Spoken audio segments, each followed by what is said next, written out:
Abanyarwanda, inshuti z'u Rwanda, muri aho.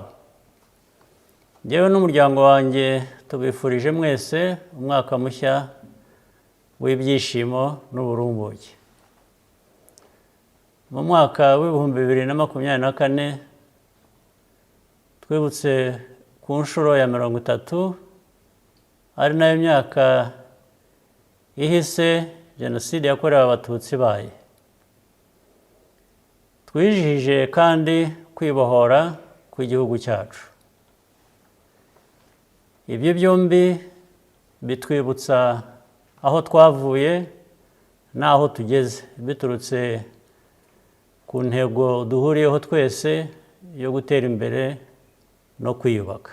Reka rero twese hamwe dukomeze muri iyi nzira. Amatora aheruka yagenze neza, yongera gushimangira icyizere abanyarwanda bafitiye abayobozi babo n'inzego z'igihugu. Nongeye gushimira abanyarwanda bose n'inshuti z'u Rwanda inkunga yanyu mu gihe cy'amatora,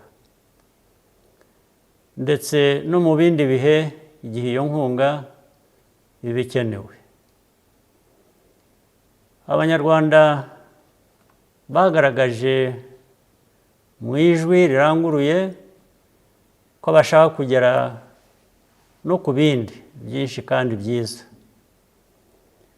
na serivisi zirushijeho kuba nziza mu myaka iri imbere, kandi tugomba gufatanya twese kugira ngo tubigereho. Muri uyu mwaka ushize twahuye n'ibibazo bitandukanye. Muri byo icyateye impungenge cyane ni virusi ya Marburg. Ku miryango yabuze ababo, twifatanije namwe muri aka kababaro. Ndashimira abakozi bo mu nzego z'ubuzima ubutwari bagaragaje, n'abafatanyabikorwa bacu umusanzu batanze w'ingirakamaro.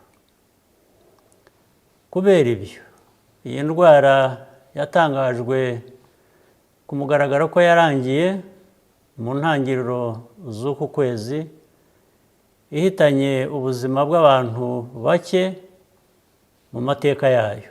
Unfortunately, we continue to see instability in our region along our borders.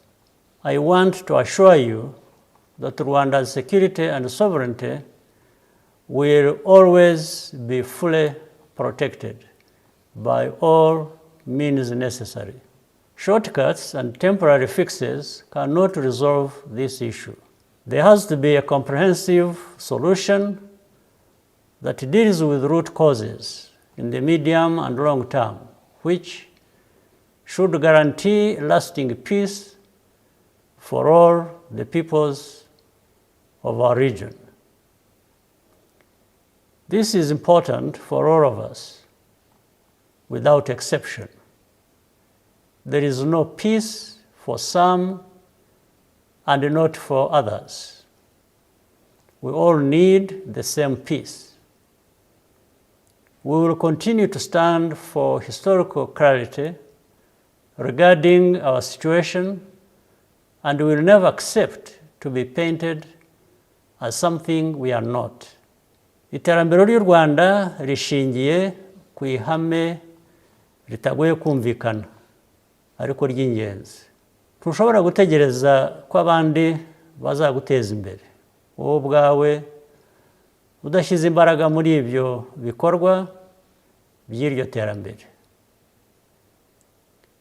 We ended the year on a positive note by hosting the RYA General Assembly for the first time ever on the continent, and announced our intention to play a leading role in bringing world-class motorsports to Africa.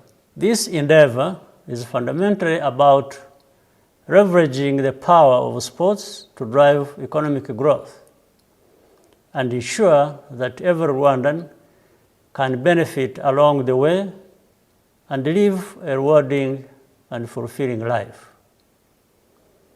We take pride in aiming high because that is possible and the best way to live our lives.